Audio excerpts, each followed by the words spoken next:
د موبایل د کیمرې پټ رازونه راته هم تاسو په موبایل په کیمره باندې تصویر وکاږئ ویډیو چې دا په جوړوي خو په دې کې پټ رازونه نور هم پراته دي چې د هغې سره به تاسو ته موبایل استعمالېدو هم اسان شي او عام زندګي چې د هغه به هم ستاسو اسانه شي د دې پتر باندې لکه ستاسو چې کوم عام زندګي ده په هغې کې تاسو ته کومې مشکلې راځي نو د دې پتر باندې تاسو ځان ته اسانولی شئ او زیاتر کسانو ته به دغه طریقې چې دي دا به نه معلومه داسې خو په دې کې ډېرې طریقې دي خو زه راته 2 طریقې چې دي دا راته ښیم چې د هغې سره به تاسو ته اسانه شي که ویډیو مو خوښه شوه کېدای چې بیا راته نورې طریقې مو ښیم خو دا به راته وایي چې د دې کومو کسانو ته پته وه او کومو ته پته نه وه تاسو به کتلي چې موږ د موبایل کیمره چې دا استعمالو د تصویر دپاره د ویډیو دپاره خو په عام زندګۍ کې موږ ته هم ډېر داسې څیزونه دي چې هغه موږ ته مخامخ راشي هغه موږ پیژنو نو او هغه موږ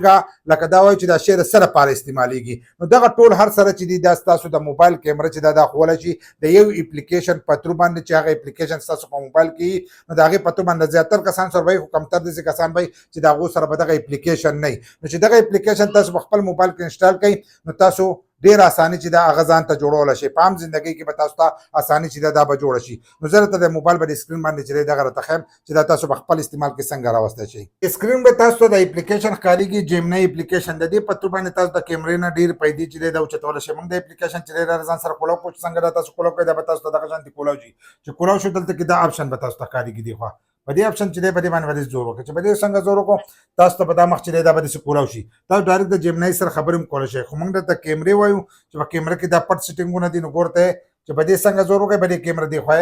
په دې څنګه زور وکړو دا کیمره به تاسو ته کولاو شي چې کولاو شوه دې کیمرې ته چې اوس موږ څه نیسو له دې نه تپوس کړو دا موږ ته به دا وایي چې دا پلانی شی دی دا پلانی شی دی ګورو ته میرے ہاتھ میں یہ کیا چیز ہے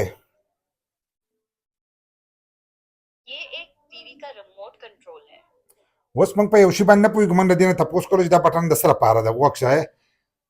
اس میں یہ بٹن کیا ہے جس پر میری انگلی ہے وہ آپ کے ریموٹ کا ماؤس موڈ بٹن ہے جس سے آپ اسکرین پر ماؤس پوائنٹر کو ایکٹیویٹ کر سکتے ہیں بس په دې طریقې سره تاسو دغه اپلیکیشن استعمالوئ نو که تاسو ته هر قسمه شی مخامخ راځئ او هغې ته تاسو نیسئ نو د هغې ټول معلومات چې دي دا به تاسو له درکوي که په یو شي نه پوهېږئ هغه د تاسو وښئ نو په هغې باندې به دا تاسو پوه کوئ مو په اردو کې هم پوه کولی شي په پښتو کې چې دی دا تاسو هم پوه کولی شي پښتو کې چې تاسو تپوس کوئ بیا به په پښتو کې چې دی دا پوه کوئ خو اکثر په ځینې داسې په پښتو کې داسې ټکي چې په هغې باندې اکثر بیا موږ پوهېږو نو یا پې دی پوه نه شي نو هغه الفاظ چې دی هغه د هغې غلط راوکاږي نو په اردو کې چې دی ښه صحیح تاسو به دغه طریقه باندې چې دی دا پوه کولی شي دغه شانتې دویم نمبر سیټینګ چې زموږ سره کوم یو دی د دې د راز چې کوم یو دی نو هغه راز چې دی هغه هم تاسو په خپل استعمال کې راوړئ نو د هغې سره به تاسو ته هم اساني چې دا به جوړه شي تاسو د موبایل د کیمرې نه یو بله فایده چې دا د دې ځای نه تاسو هم اوچتولی شئ دا ځای چې تاسو د ځان سره کولاو کوئ دا کیمره په ټولو موبایلو کې دا کیمره چې دا څنګه تاسو داسې کولاو کوئ نو دا کیمره چې دی دا به تاسو ته کولاو شي دا به زموږ دغه ته چې دی هغې ته راغله ګوره ته موږ کیمره چې دی دا کولاوو کیمره چې دی دا موږ د ځان سره کولاو کړه دلته کې چې اوس دې ته تاسو څه ونیسئ د هغې ریټ تاسو معلومولی شئ ګوره ته دا اوس موږ مثلا دا ریموټ چې دی دا د ځان سره سرچ کړو دغه شانتې